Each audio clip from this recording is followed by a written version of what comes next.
Hello guys, welcome back to Sarkari. आज का topic जो है quantitative measures of monetary policy.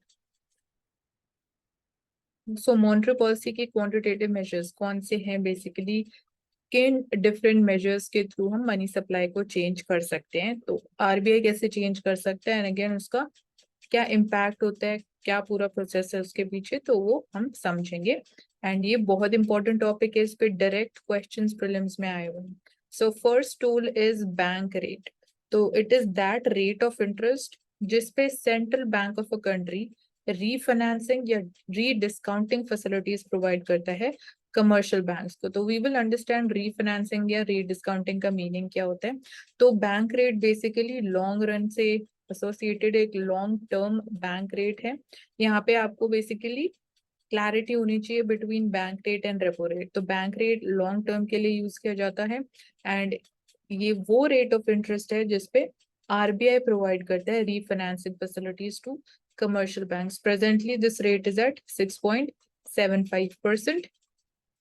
And जो मार्जिनिंग स्टैंडिंग फैसिलिटी रेट है उसके साथ इट इज अलाइंड। अगर एमएसएफ रेट में कोई चेंजेस होते हैं, रेपो रेट में कोई चेंजेस होते हैं, तो अकॉर्डिंगली बैंक रेट में भी चेंजेस होते हैं।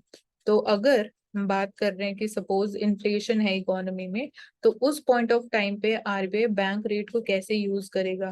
क्या बैंक रेट को इंक्रीज किया जाएगा या रिड्यूस किया जाएगा? तो इस तरीके के स्टेटमेंट्स प्रीलिम्स में आते हैं।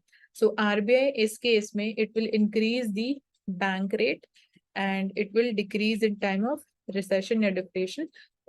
जब अगेन इकोनॉमी में ज्यादा पैसे की जरूरत है, ज्यादा इन्वेस्टमेंट एक्सपेंडिचर की जरूरत है, या ऑब्वियसली रिसेशन के टाइम पे जब बैंक्स को भी ज्यादा लोन्स देने पड़ेंगे in order to drive in investment, तो उस केस में बैंक रेट को रिड्यूस कर दिया जाता है। बट इन्फ्लेशन के टाइम पीरियड में आरबीआई बैंक रेट को इंक्रीज कर देता है सो दैट जो मनी सप्लाई है इकोनॉमी में वो इंक्रीज ना हो या उसको हम और कम कर सके।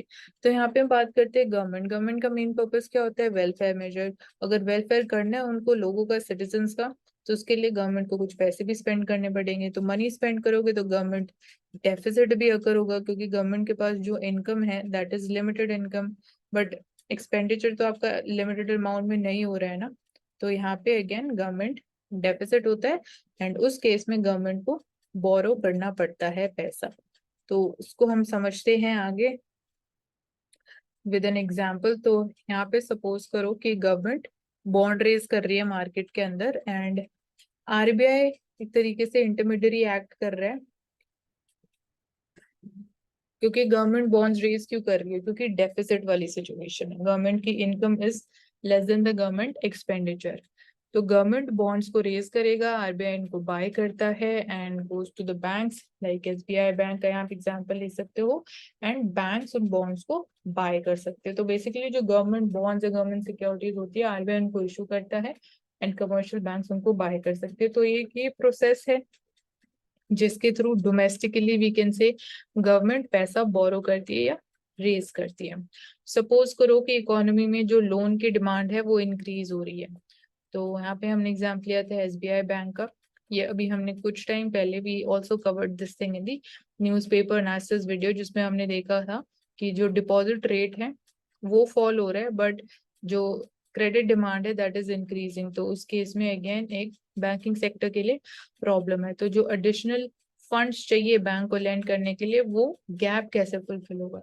तो यहाँ पे सिमिलर लाइंस पे ही एग्जांपल है कि अगर इकोनॉमी में लोन की डिमांड इंक्रीज हो रही है तो उस केस में जो बैंक है वो आरबीआई के पास जाएगा पैसा बोरो करने के लिए, क्योंकि there is shortfall of money compare to the rising demand for the loans. तो बैंक के पास इतना पैसा भी होना चाहिए कि वो उस लोन की जो डिमांड है उसको फुलफिल कर सके। सो जो गैप होता है वो पैसा, उतना अमाउंट आरबीआई से बोरो कर लिया जाता है। एंड फर्दर जो गवर्नमेंट सिक्योरिटी होती है एसबीआई बैंक के पास, उसको वो प्लेज करते हैं आरबीआई के साथ in return for the money जो वो बोरो करते हैं आरबीआई से। एंड जो इंटरेस्ट रेट फिर पे किया जाता है बाय दी बैंक या एनी कमर्शियल बैंक, इस केस में हमने एसबीआई का एग्जांपल लिया। तो सिंस एसबीआई ने पैसा आरबीआई से बोरो करा है तो एसबीआई को आरबीआई को कुछ इंटरेस्ट रेट देना पड़ेगा आफ्टर सर्टेन टाइम। तो वो जो इंटरेस्ट रेट है उसको हम बैंक रेट बोलते हैं। ऑलराइट। तो इसको हम रीफाइनेंसिंग भी बोलते हैं, जो ये अभी हमने एग्जाम्पल के थ्रू पूरा प्रोसेस समझा। This is called refinancing. So again जब आप इस बॉन्ड पेपर को मल्टीपल टाइम्स यूज करते हो टू रेज फंड्स, फंड्स कौन रेज कर रहे हैं इस केस में? Scheduled commercial banks, that was SBI. तो मल्टीपल टाइम्स आप यूज कर सकते हो गवर्नमेंट बॉन्ड्स को to raise funds. This is referred as refinancing, मतलब फिर से फाइनेंसिंग आप कर रहे हो. एंड अगेन गवर्नमेंट बॉन्ड सिर्फ सिंगल टाइम नहीं यूज की जा सकती. तो आप देख सकते हो, आपने समझा कि मल्टीपल टाइम्स कैसे सिंगल गवर्नमेंट बॉन्ड के थ्रू पैसा रेज किया जा सकता है बाय द बैंक्स. तो यहाँ पे एग्जाम्पल है, सपोज कोई शेड्यूल कमर्शियल बैंक 1000 रुपी बोरो करना चाहता है एंड इंटरेस्ट रेट इज 10%, एक साल के लिए बाय करना चाहता है. तो इंटरेस्ट रेट 1000 पे 10% कितना होगा? 100 रुपीज. तो एक साल के बाद आरबीआई को 1100 वापस रिटर्न करने पड़ेंगे. तो this is also called discounting. So second tool is cash reserve ratio. So इस केस में अगेन कैश रिजर्व रेशियो एक फिक्स्ड परसेंटेज है of the net demand and time liabilities जो बैंक्स के पास हैं. जितना अमाउंट बैंक्स के पास है, पैसा बैंक्स के पास है, उसका कुछ परसेंटेज बैंक्स को आरबीआई के पास in the form of cash maintain करना पड़ता है. तो इसको हम बोलते हैं कैश रिजर्व रेशियो. कुछ फिक्स्ड परसेंटेज बैंक को अपने पैसे का, जिसको हम अगेन टेक्निकल इकोनॉमिक सेंस में बोलते हैं net demand time liabilities of the bank, reserve की फॉर्म में रखना पड़ता है विद आरबीआई, रखा जाता है आरबीआई के पास by the commercial banks in the form of cash. ठीक है, तो ये आप टर्म से इसका मीनिंग डिराइव कर सकते हो इजीली. राइट नाउ जो रेट है 4.5% है एंड एवरीडे बेसिस पे मतलब बैंक को ये इंश्योर करना पड़ता है कि बैंक इस चीज से अडेयर कर रहा है. तो अब जब हम बात करते हैं कि सीआरआर चेंज करने की वजह से मनी सप्लाई पे क्या इम्पैक्ट होता है, तो अगर आरबीआई सीआरआर रेट को इंक्रीज कर रहा है, मतलब ज्यादा अमाउंट ऑफ पैसा बैंक को आरबीआई के पास as a form of reserve रखना पड़ेगा, तो उसका मतलब कि वो टाइट मॉनेटरी पॉलिसी की बात कर रहे हैं. क्योंकि उसके थ्रू जो मनी सप्लाई है वो कम हो जाएगा, बैंक के पास कम पैसा बचेगा to give it in the form of loan. ठीक है, तो इसको बोलेंगे हम टाइट मॉनेटरी पॉलिसी जब आरबीआई सीआरआर को इंक्रीज करना है. तो आप इसको ऐसे कनेक्ट करके समझोगे तो बेटर रहेगा, क्योंकि ज्ञान प्रीलिम्स में ऐसे डायरेक्ट क्वेश्चन आए हैं. अब सेकेंड रिजर्व रेशियो की बात करें तो that is statutory liquidity ratio. ये अगेन एक इंडिया की इनोवेशन है. राइट नाउ जो रेट है एसएलआर का दैट इज 18%. तो इसका हम मीनिंग समझते हैं. अगेन ये भी एक फिक्स्ड रेशियो है net demand time liabilities of the bank का, जिसमें बैंक को मेंटेन करना पड़ता है कुछ amount of money, not just in the form of cash but government securities के फॉर्म में, गोल्ड के फॉर्म में. बैंक को अपने खुद के पास इस चीज को मेंटेन करके रखना है. ये आपको आरबीआई के पास नहीं डिपॉजिट करना होता है, बैंक को अपने पास खुद इसको एज अ बोल सकते हो रिजर्व रखना पड़ता है, जिसको बैंक यूज नहीं कर सकता. तो right now it is at 18% and इसका भी पर्पस ऑफ मेंटेनेंस की जो रेशियो है, it is on the one hand it enables the government to borrow from the banking system. जो ये रिजर्व मेंटेन किया जाता है बाय द बैंक्स, गवर्नमेंट उसको बोरो कर सकता है अगर ऐसे आने वाले टाइम में कोई सिचुएशन हो जाए या कोई इमरजेंसी सिचुएशन हो जाए, इकोनॉमिक इंस्टेबिलिटी देखने को मिले, एक उस टाइम पे इसको यूज कर सकते हैं. दूसरा जो इसका पर्पस है दैट इज कि बैंक्स के पास इनफ कैश मेंटेन रहे. अगर ऐसा अगेन कोई इकोनॉमिक इंस्टेबिलिटी हो जाती है एंड पीपल, बहुत सारे लोग सेम टाइम पे पैसा अपना विड्रॉ करने के लिए डिमांड करने लग जाते हैं, तो उस टाइम पे बैंक के पास इनफ कैश रहे, तो उस टाइम पे भी क्राइसिस सिचुएशन में भी इस पैसे को यूज किया जा सकता है. तो अगेन एसएलआर की भी अगर हम बात करें, अगर एसएलआर के रेट को इंक्रीज किया जाएगा, उसकी परसेंटेज को इंक्रीज किया जाएगा, तो वो भी टाइट मॉनेटरी पॉलिसी का बात कर रहा है. तो उस केस में भी जो मनी सप्लाई है वो रिड्यूस हो जाएगा. ऑलराइट, तो ये हमें इन्फ्लेशन को फाइट करने के लिए एसएलआर को इंक्रीज किया जाता है. Then fourth instrument is repo rate and reverse repo rate. तो सबसे कॉमन है मॉनेटरी पॉलिसी कमेटी में, अगेन जो बाई मंथली बेसिस पे रिलीज की जाती है, मीटिंग की जाती है, उसमें रेपो रेट हम डिसाइड करते हैं। तो repo rate it stands for repurchase options. Repo की फुल फॉर्म होती है repurchase options, and repo rate short term purpose के लिए यूज किया जाता है। तो जैसे स्टार्टिंग में मैं बोल रही थी, रेपो रेट और बैंक रेट के बीच में ये एक बड़ा डिफरेंस है। बैंक रेट लॉन्ग टर्म के लिए रहता है, रेपो रेट शॉर्ट टर्म के लिए। तो इस केस में डायग्रामेटिकली अगर हम समझें, जो करंट अभी रेपो रेट है वो 6.5% पे है, एंड अपार्ट फ्रॉम दिस जो रिवर्स रेपो रेट है वो 3.35% पे है। तो repo rate suppose government security है, वो आरबीआई को सेल की जाती है, सेल की जाती है, आप बोल सकते हो आरबीआई गवर्नमेंट सिक्योरिटी को बाय करेगा। तो आरबीआई अगर बाय कर रहा है तो इन रिटर्न उसको कुछ कैश अगेन इकोनॉमी में रिलीज करना पड़ेगा। या बात कर सकते हो कि सिंस जो कमर्शियल बैंक्स हैं उनके पास वो गवर्नमेंट सिक्योरिटी है, वो उसको बेचेंगे आरबीआई को, एंड आरबीआई उसको बाय कर रहा है, तो इन रिटर्न जो कैश जाएगा वो बैंकिंग सेक्टर के पास जाएगा। बट अगेन अल्टीमेटली जो circulation of cash in the economy है वो इंक्रीज हो जाएगा। तो इसकी वजह से लिक्विडिटी इकोनॉमी में इंक्रीज हो रही है। तो ये इस केस में जो इंटरेस्ट रेट यूज होता है वो होता है रेपो रेट, ठीक है। क्योंकि आरबीआई कैश दे रहा है बैंक को, तो बैंक को कुछ टाइम पीरियड के बाद वो कैश वापस रिटर्न भी करना पड़ेगा आरबीआई को। तो वो जो टाइम पीरियड होता है उसके बाद बैंक्स जो इंटरेस्ट रेट देते हैं वो रेपो रेट के अकॉर्डिंग इंटरेस्ट आरबीआई को पे किया जाता है। तो रेपो रेट जो होता है that is the rate of interest at which RBI lends money to the scheduled commercial banks. All right. तो अगर वो डायरेक्ट, ऐसा नहीं होता है कि वो आरबीआई डायरेक्ट पैसा दे रहा है जितना बैंक्स डिमांड कर रहे हैं। एक प्रॉपर सिस्टम है, आरबीआई गवर्नमेंट सिक्योरिटी को पहले बाय करेगा एंड उसके रिटर्न में आरबीआई कैश देता है बैंक्स को।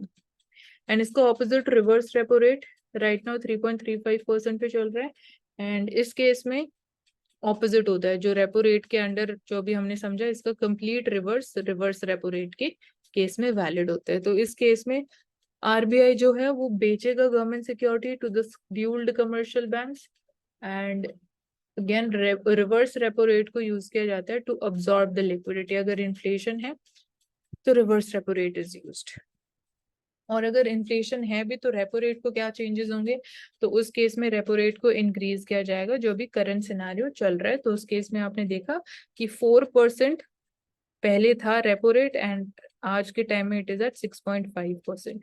तो to fight inflation repo rate को इंक्रीज किया गया है। So open market operation, again ये भी एक इम्पोर्टेंट की टर्म है, इकोनॉमी में हम बात करते हैं। तो ओपन मार्केट ऑपरेशन, ये जो पूरा प्रोसेस अभी हमने समझा, गवर्नमेंट सिक्योरिटी को बाय करना है एंड आरबीआई पैसा देता है कमर्शियल बैंक्स को, तो इसको हम ओपन मार्केट ऑपरेशंस बोलते हैं। तो आरबीआई इनको कंडक्ट करता है time to time, under which government securities को बाय एंड सेल करता है, एंड जनरली जो गवर्नमेंट सिक्योरिटी है वो बेची जाती हैं इन केस ऑफ इन्फ्लेशन। तो अगर गवर्नमेंट सिक्योरिटी आप सेल कर रहे हो जब इन्फ्लेशन है इकोनॉमी में, तो आप लिक्विडिटी को अब्सॉर्ब कर रहे हो, एंड जब रिसेशन होता है इकोनॉमी में तो आरबीआई गवर्नमेंट सिक्योरिटीज को बाय करता है, सो दैट मनी में सॉरी इकोनॉमी में जो मनी सप्लाई है वो इंक्रीज हो सके, एंड अगेन गवर्नमेंट भी ज्यादा एक्सपेंडिचर कर सके, बैंक ज्यादा लोन्स दे सके, इन्वेस्टमेंट ज्यादा हो इकोनॉमी में। All right. तो जो रेपोज हैं they are essentially short term option exercise की जाती है आरबीआई के द्वारा इन इंडिया में, एंड ये एक्सरसाइज 1992 से चली आ रही है। एंड अगेन जो शॉर्ट टर्म फ्लक्चुएशंस देखने को मिलते हैं मनी मार्केट में, उसके अकॉर्डिंगली रेपो रेट चेंज किए जाते हैं या ऑप्शंस किए जाते हैं, एंड आरबीआई फ्रीक्वेंटली अडॉप्ट करता है repurchase options so as to keep control of the short term fluctuations in demand and supply of credit and money both in the economy। तो इसीलिए रेपो रेट में accordingly changes किए जाते हैं so that हम एक स्टेबल कंडीशन पे रहे या हम इक्विलिब्रियम मेंटेन कर सके। सो रेपो मतलब injection of liquidity by the RBI, जब आरबीआई गवर्नमेंट सिक्योरिटीज बाय कर रहे हैं फ्रॉम द बैंक्स, एंड एक अग्रीमेंट होता है ये भी इस प्रोसेस में। कुछ टाइम के बाद आरबीआई ने जो गवर्नमेंट सिक्योरिटी बाय करी है वो उसको वापस से बेच देगा to the banks at a fixed date. तो ये डेट जो होती है it is predetermined, and that's how things function. और रिवर्स रेपो रेट की बात करें तो वो अब्जॉर्प्शन ऑफ लिक्विडिटी की बात करेगा। जब इन्फ्लेशन वाली सिचुएशन होगी इकोनॉमी में तो उस केस में आरबीआई बोरो करता है फंड्स फ्रॉम द बैंक्स। तो रिवर्स रेपो रेट वो रेट ऑफ इंटरेस्ट है जिसपे आरबीआई शेड्यूल्ड कमर्शियल बैंक से पैसा बोरो करता है। ऑल राइट, सो आरबीआई, अगर आरबीआई को लग रहा है कि there is too much money in the economy तो उसकी वजह से इन्फ्लेशन इंक्रीज हो सकती है, तो उस केस में RBI will use the reverse repo rate so as to absorb जितनी भी इकोनॉमी में एक्सेस लिक्विडिटी है। और दूसरी साइड अगर हम बात करें, अगर आरबीआई को लगता है कि शॉर्टेज ऑफ लिक्विडिटी है इकोनॉमी में तो it will be resorting to repo options, ताकि मार्केट में लिक्विडिटी हम और इंक्रीज कर सके। Alright, so next instrument is marginal standing facility। इसको इंट्रोड्यूस किया गया था 2011-12 में एंड इस फैसिलिटी के अंडर बेसिकली जो शेड्यूल कमर्शियल बैंक्स हैं वो बोरो कर सकते हैं और extra amount of money overnight basis पे। तो ये यहाँ पे मेन चीज है, ओवरनाइट बेसिस पे ही आप पैसा बोरो कर सकते हो मार्जिनल स्टैंडिंग फैसिलिटी वाले रेट के अंडर। एंड कैसे अब एक्स्ट्रा पैसा आएगा कहाँ से, क्वेश्चन ये उठता है।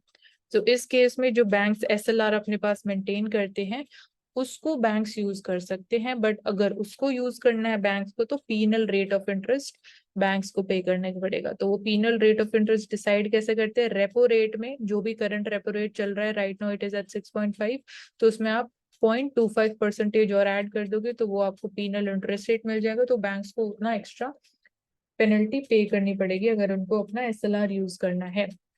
इसको बोलते हैं मार्जिनल स्टैंडिंग फैसिलिटी। तो कहीं ना कहीं ये एक्ट करता है as a safety valve again, अगर कोई ऐसी सिचुएशन हो जाती है, लिक्विडिटी कम पड़ जाती है, लिक्विडिटी श्रिंक हो रही है इकोनॉमी में, तो शॉर्ट टर्म बेसिस पे, इमीडिएट बेसिस पे जो बैंक एक्शन ले सकते हैं that is using this MSF rate.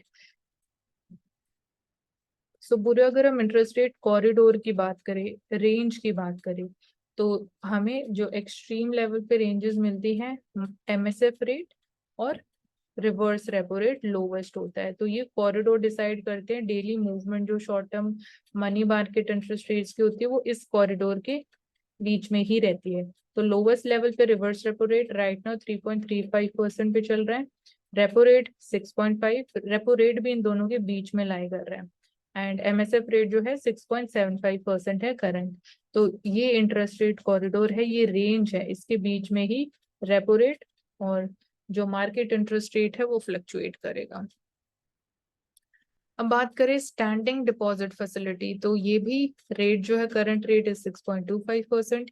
इस केस में स्टैंडिंग डिपॉजिट फैसिलिटी आरबीआई इसको यूज करता है to absorb the cash from the banks. इस केस में बट आरबीआई कोई सिक्योरिटी नहीं प्रोवाइड कर रहा है, कोई इंटरेस्ट रेट बैंक्स को नहीं प्रोवाइड कर रहा है। तो आरबीआई जस्ट डायरेक्टली जो एक्स्ट्रा कैश फ्लोज है उनको अब्सॉर्ब करने के लिए स्टैंडिंग डिपॉजिट फैसिलिटी रेट के ऊपर उसको अब्सॉर्ब करता है। एंड कभी कभी ये भी पॉसिबल है कि जो स्टैंडिंग डिपॉजिट फैसिलिटी रेट है वो रिवर्स रेपो रेट से भी लोअर हो सकता है, बट अभी वो उससे ऊपर ही है। So that's all. अब नेक्स्ट लेक्चर में हम सारे क्वालिटेटिव इंस्ट्रूमेंट्स देखेंगे, कैसे वो फंक्शन करते हैं एंड कैसे वो मनी सप्लाई को इम्पैक्ट करते हैं। सो क्वांटिटेटिव मेजर्स जितने आज हमने कवर करे, इस केस में मैंने बहुत बार रिपीट किया है लेक्चर में कि इन लाइंस पे एग्जैक्ट क्वेश्चंस ऑलरेडी पूछे जा चुके हैं, आने वाले टाइम में भी पूछे जाएंगे। तो एक क्वेश्चन इफ आई रिकॉल, तो वो इन लाइंस पे था कि सपोज इकोनॉमी में इन्फ्लेशन है तो उस केस में आरबीआई गवर्नमेंट सिक्योरिटीज बाय या सेल करेगा। तो उसमें सिर्फ ये था कि जो आरबीआई है वो गवर्नमेंट सिक्योरिटीज को बाय करेगा अगर इकोनॉमी में इन्फ्लेशन है। तो इसका आंसर आप मेरे को कमेंट सेक्शन में देंगे, एंड अगर आपको और कोई डाउट है तो again you can leave that in the comment section, and that's all for the day. So do subscribe to the channel and keep watching for these series.